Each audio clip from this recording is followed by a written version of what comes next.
Hi, Dave. Can you hear me? I can hear you just fine, but you might get an echo. I just realized I'm going to change my speakers to be the right ones. Okay, There we go. That should be better for you. great. Fantastic. First off, great to see you. Great to see you. You look well, and are you fully... How do I full screen this thing? Oh, it's up here. So we've got about, now I guess it looks to be about 325 or 325. So folks here in Manchester, plus we've got, I don't know, countless millions joining us via live stream. And so really appreciate you taking the time. And it's wonderful to see you again. This is probably the first time we've spoken one-to-one since these famous Virgin Atlantic plane rides that we took. And I've given the audience the sort of the full backstory about those journeys and my contribution to Bulletproof, if you will. So anyway, so I guess where I really wanted to start, if that's okay with you, is first of all, where are you right now? Are you in British Columbia? Where are you physically? I am in British Columbia. I live on an organic farm, and this is my studio where I record Bulletproof Radio. So I got you set up all the good equipment with good quality audio, I hope. Yeah, well, is it okay for folks? Are you guys catching this? Okay, yeah, I feel like I'm looming over you. So I guess, first of all, I just thought it would be useful because, I mean, obviously I spent, when we first met, and I know you've told the story a few times now at least, but just to get everyone on the same page, kind of, I guess your backstory, if you will, as to kind of how you, if you will, wandered into what's become, I guess, a full-time profession and passion. Would you mind, to some extent, sort of giving people some background as to kind of your story and kind of how you got into this? Sure. I was a tech entrepreneur in Silicon Valley. I used to weigh 300 pounds. I was obese when I was young. And I was there when the very first iterations of what we know as cloud computing today happened. Google's first servers were in my company's data centers. So it was literally Larry and Sergey and like two boxes saying, we have this idea for a search engine. Where at Stanford, they came to us because we had the bandwidth in the buildings and invented what's now known as co-location. So I had this fantastic time in Silicon Valley. I made $6 million when I was 26, lost it when I was 28, which was not my plan. And I went through this phase where I felt my brain not working. And it's like you're driving and you push the accelerator all the way down and the car won't go anymore. You're like, what else do I do? I pump the accelerator a few times, but I knew I had a lot more, at least I had before, and I could tell something wasn't right. So I started going to the doctors, and they couldn't help me, and they said things like, maybe you should lose weight. Like, maybe exercising 6 days a week, an hour and a half a day, half weights and half cardio ought to do it, because I also cut my calories and I cut my fat. And I just got to be fat, and I could bench press all of my friends while they were eating a bag of chips. It didn't make sense. And I realized one day that it wasn't a moral failing, and it wasn't a lack of willpower. Like, I'm a pretty smart guy and I have pretty good willpower. It was actually just that I was given bad instructions. So as a computer hacker, I went back and said, I'm just going to do what works. Like, we know how to take over a system. We know how to control systems when we don't know everything about them. So maybe I can do that for myself. I ended up becoming the president and then chairman of an anti-aging nonprofit education group while I kept working in Silicon Valley. And eventually I lost the 100 pounds of fat that I've been carrying around. And I turned my brain back on. And I have more energy now. And I have more focus, more actually IQ. And I'm better in every way than I was when I was 25. And I'm 43. I have opened a neuroscience institute that has the world's best brain mechanics that I use to tune my own brain. And I started Bulletproof along the way. When we met on that flight, I was thinking about writing my first book, and I described what became the Bulletproof diet. I have a new book coming out in April that's even more cognitively focused. And I'm like, I've got some of this stuff solved, but it's not all the way solved. And you looked at me and you're like, Dave, you can't call this like executive performance optimization, which is kind of a geeky title when you think about it. Like, I think you said something like that would be dumb, but you might have been more polite because you are from the UK. but it landed nicely. I'm like, oh, okay. And then he just looked at me and said, it needs to be something like Bulletproof or something. And that stuck with me, and I wrote it down in my notes. And probably 3 years later, when I decided to do the blog, I named it Bulletproof Executive based on what we talked about on that flight. And now I reach about 10 million people a month in combined channels. I'm either number 11 or number 14th most influential voice in health, depending on whatever quantification metrics, and all of that stuff is pretty much people writing articles for SEO anyway, so I don't know how much credence you can give there, but I'm one of the big ones. And it's because my focus wasn't on how do you be healthy, which if you listen to that, they're going to tell you to eat like beans and kale, and note to self, that probably won't work. They might move the needle a little bit, but if you want to kick ass every day, that's probably not the recipe to do it. If you're replacing cornflakes with that, it probably is. So so one of the things that I previewed with the audience here was some of the, if you will, closely held myths, because I think it was about 2007 when we first met, and so you can, a lot of those things that we talked about then are less, if you will, they're less widely held than they were then. But so there's things like, there was things like, actually salt is not bad for you. Obviously fat, rather butter is good for you. And I, having read stuff about your diet, that you're recommending about 70% of your calories should come from fat, which is now. Does that put you on the relatively extreme end of that? Because I know there will be others that recommend relatively high-fat diets, but perhaps not quite that much. It's relatively extreme. There are a group of keto or ketosis dieters who are saying 85% plus should come from fat. Okay. The thing is, the difficult thing, when I was born around 1972, Robert Atkins wrote a book about this. The Atkins diet is very famous. It contained a lot of the information that's out there. So the reason I have a first edition of his book is just to remind me that the knowledge was always there, but the distribution of the knowledge wasn't there. So it's not that controversial in that as long as I've been alive, and even before that, going back 100 years, people have been doing this. It's called Banting, was the original dieting. So, and it was the original high-fat dieting. Where people got stuck, though, is that they think fat is fat, and they think protein is protein and carbs are carbs. And if you think about it, and I'll put on my kind of computer hacker hat, like if I was to offer you a bowl of protein, you need 30 grams in the morning, you'd probably nod your head and say, okay. And I'd say, yeah, but it's a bowl of spider venom. And you'd say, but I don't want to eat that. And I'd say, yeah, but it's protein. And you would clearly not eat it. And if I gave you a bowl of eggs, you'd say, all right, fine, I'll eat the eggs. It's not that big of a jump to say different proteins do different things to your body. Different fats do different things to your body. So no, I don't recommend a high-fat diet. That'll kill you if you're eating margarine, if you're eating corn oil, if you're eating soybean oil, right? So it's got to be high in the right fats and avoid the things that make you weak. And as a systems thinker, when analyzing the human body there, it's easier to stop doing stuff that makes you weak than it is to add the things that make you stronger. So it's fundamental laziness. I just wanted to do less work to get more benefit. No, that's good. So one thing that would just I think a lot of people still struggle, because as you know, I remember you famously got into a bit of an online tussle with Dean Ornish with regard to Steve Jobs, and obviously and I guess Ornish has a kind of classic low-fat type of diet that he recommends, if you will. What's actually happening to our body when we adopt?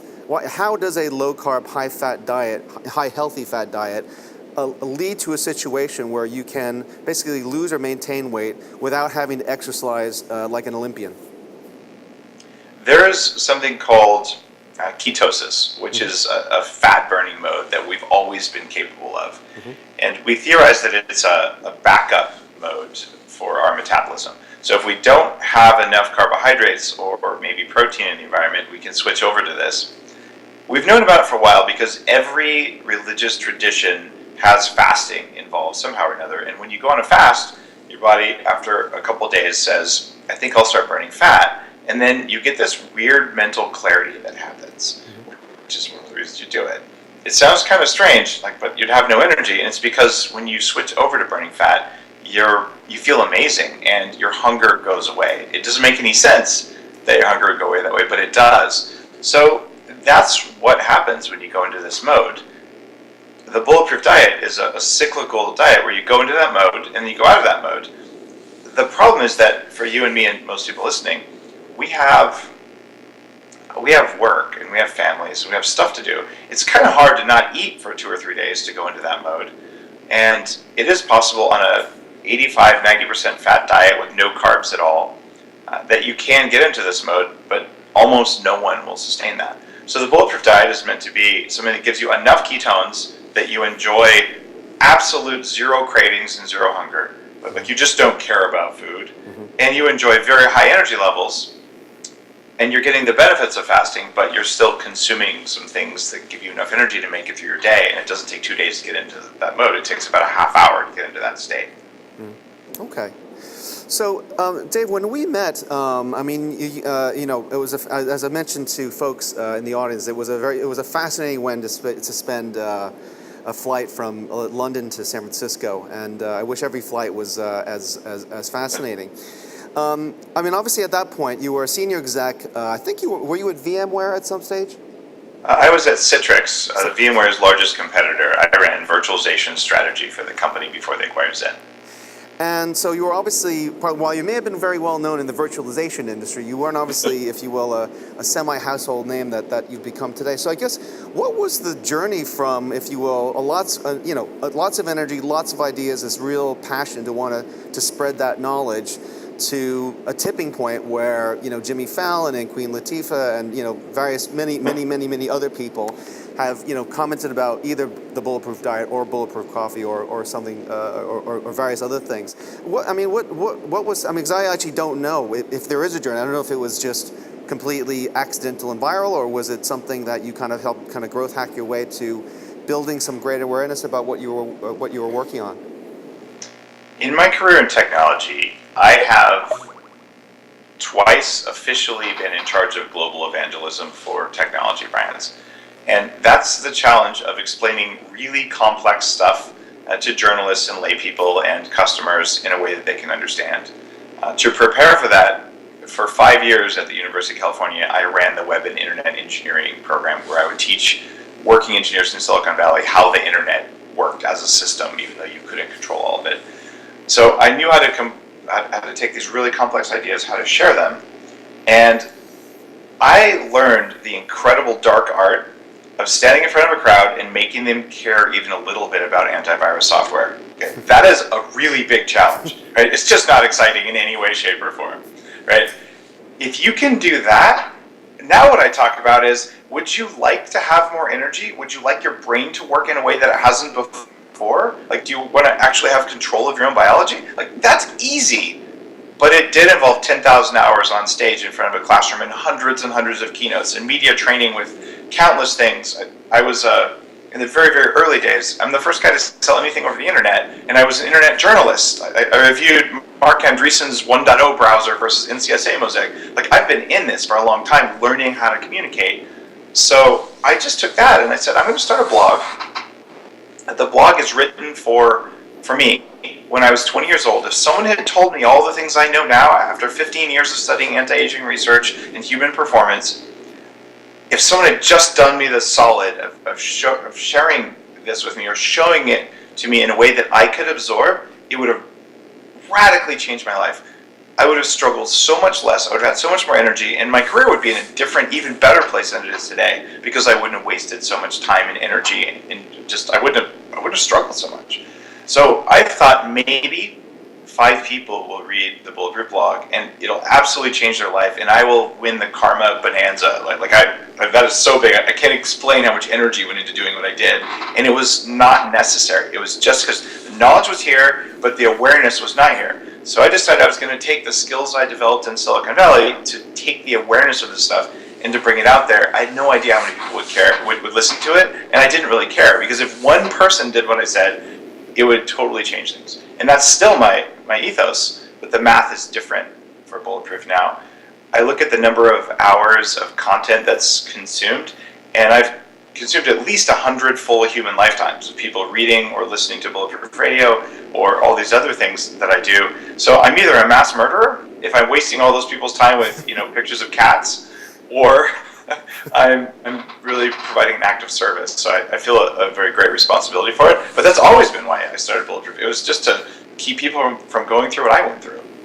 Can you give us a sense now? Because, again, obviously, when we met, there wasn't even Bulletproof Coffee that had become a big thing, and your blog was really just starting, and so on and so forth. But now, obviously, you have the coffee, you've got your shop with various, obviously, things like Brain Octane, but a number of other supplements and products that you guys create.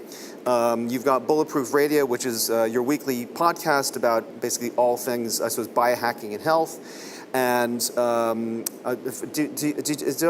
I read that you had? Do you have a Bulletproof coffee shop in LA and things like that? I have 2 in LA, 9 on the Microsoft campus, and 2 at the LA Galaxy Stadium. Wow, okay, amazing. I didn't actually realize that. And then was there something like Bulletproof Labs or something like that as well? Is that something? That's opening this month. This is a $1 million facility for hacking the human body, where we've got all kinds of big, expensive, $100,000 equipment that changes the cells in your body, that changes the state of your brain. And that's one of the most exciting things I've done. That's been a dream. And I have one of those at my house, where I have all this equipment that I use to stay in the very top condition cognitively that is possible, given everything we know. And to be able to offer that to the public so people can come in and experience what it's like to do things that you didn't know your body could do. It just seemed like a good idea, and I'm really excited to do it. Very different than a gym. Cool. Well, putting together all these pieces of the puzzle, sort of, what's the quantum of the number of people you're interacting with in some form or fashion at this stage? Because you've also got a big Bulletproof Conference as well, right? We did the conference 3 weeks ago in LA, and we had 3,000 people this year. We had 100 people when it started 4 years ago. So it's just blown up. Huge improvements. And you can see something changing, like biohacking, which is the art and science of changing the environment around you and inside you so that you have full control of your own biology. This idea is different than health. It's different than wellness. It's different than anti-aging. It's different than athletic performance or CrossFit or paleo or any of those things. So you go to this conference, there's 100 vendors with technology that changes the human body, but it's non-medical. At least most of it's non-medical. And I've even launched a couple products, like physical technology products in Bulletproof that do these things. And the idea there is you always have control. It's just your body doesn't listen to you. It listens to the environment around you. If we can get a signal into the body, it'll shift the way you want it to. So it's kind of a cool thing. Cool.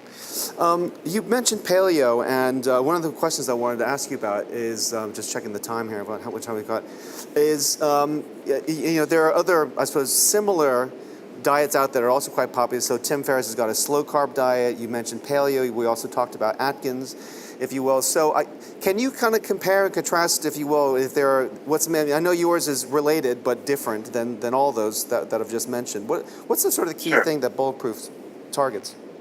Bulletproof targets the human performance, not just losing weight. Everyone else is looking at losing weight.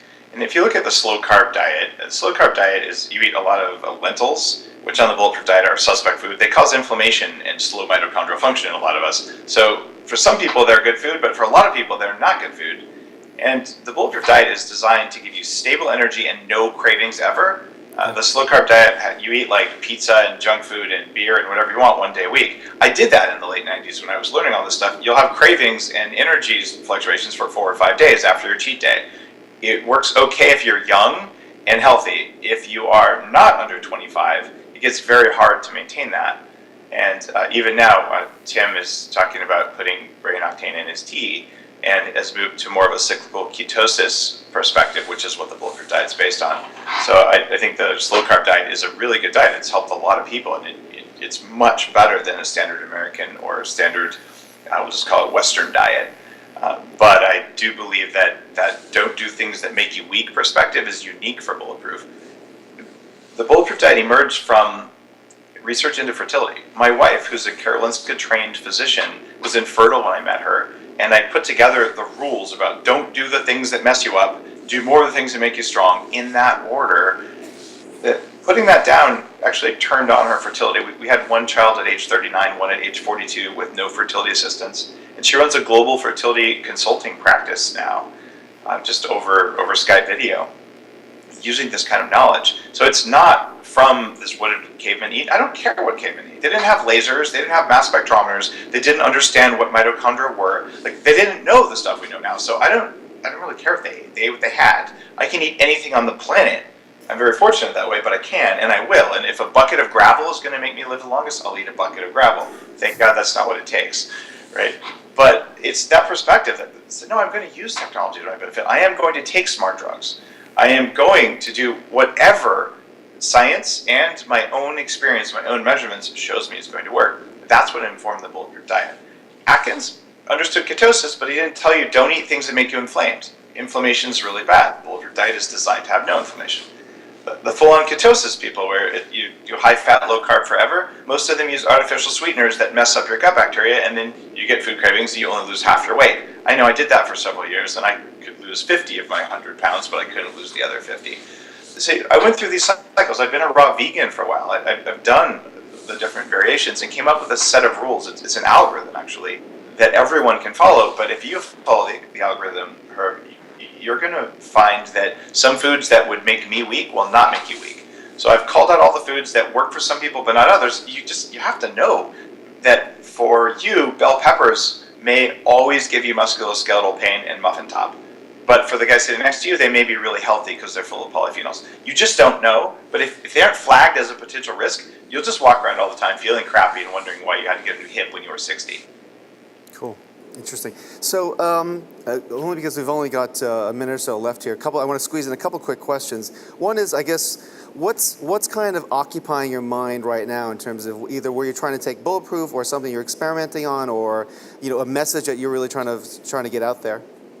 Well, what's taking a lot of my energy right now is I'm raising another round for Bulletproof, a convertible note at this time, so that takes a lot of energy. I just finished the draft of my second book on mitochondria, and I'm spending more time at 40 Years of Zen. I opened a $2.5 million neuroscience institute in Seattle, where I could do about 200 executives a year, where we spend 5 days training their brains. I needed the world's best, like Formula One level brain mechanic for my own brain, so I put together the team of neuroscientists that actually does my own performance tuning, and now I can bring that to a few other people. So that's got me really excited, because I want to do more of that for my own ability to run Bulletproof even better. And then finally, unfortunately, because I would love to, I find myself sucked in again as if we're back in that Virgin airplane. So obviously, for the folks in the audience and the folks listening online, obviously, I guess if you haven't investigated Bulletproof Coffee and the Bulletproof Tire, those are probably a couple of easy recommendations. Are there other things, hacks, suggestions that you, in terms of helping people, as universally as possible, make as quick an impact onto their health, their wellness, their energy, whatever you want to, what are some things that they should be investigating? One of the biggest things you can pay attention to is called junk light. And when you are sitting at home now, you have LED lights that you didn't have 3 years ago or 5 years ago. Those lights suppress your sleep hormone called melatonin way more than your old light bulbs did. So if your sleep quality isn't as good, you're looking older, your skin is not looking as good, it's because you have junk light. It's just like junk food. So do two things. After the sun goes down, dim or turn off lights in your house, and don't look at bright screens. Turn the dimness down. Do anything you can to reduce exposure to LED light after dark, and you'll sleep much better. And while you're at it, make sure your room is blacked out. Just getting slightly better sleep will absolutely change your risk of cancer, diabetes, heart attacks, and you'll look better in the morning too. It's a big thing. Okay, cool. So less light after dark with all kinds of health benefits, particularly around sleep. And I noticed actually that Apple in its latest release of iOS has got like a kind of flux-like function to kind of dim the screens after a certain amount of time. So there's definitely something to it that even if Apple are willing to add those kinds of features in, although I'm sure that doesn't go nearly far enough. It helps. I make a screen that goes on top of it to cut just the blue spectrum that mostly harms your melatonin. There's a lot of things you can do. You don't have to be perfect, but if you don't know and you turn on those bright lights in your kitchen and then you wonder why you're not sleeping very well and you just think you're supposed to be that tired, you're not supposed to be tired when you wake up. If you get quality sleep, not more sleep, but just better sleep, it'll absolutely change the way you perform every day. Anything else you want to add to that list outside of sleep? Yeah. Going on a high-fat diet will absolutely kill you. Don't do it unless you choose the right undamaged fats. This is missing from most dietary literature. If you take a so-called healthy fat and then you deep fry the heck out of it, it's damaged. Your body needs fats that have not been damaged by a lot of heat. So cook your fats gently, cook your proteins gently, and you'll be amazed at how you feel. One last question from me. Grain-fed butter versus grass-fed butter? Because I know obviously grass-fed is... How bad is grain-fed butter? Grain-fed butter is pretty bad.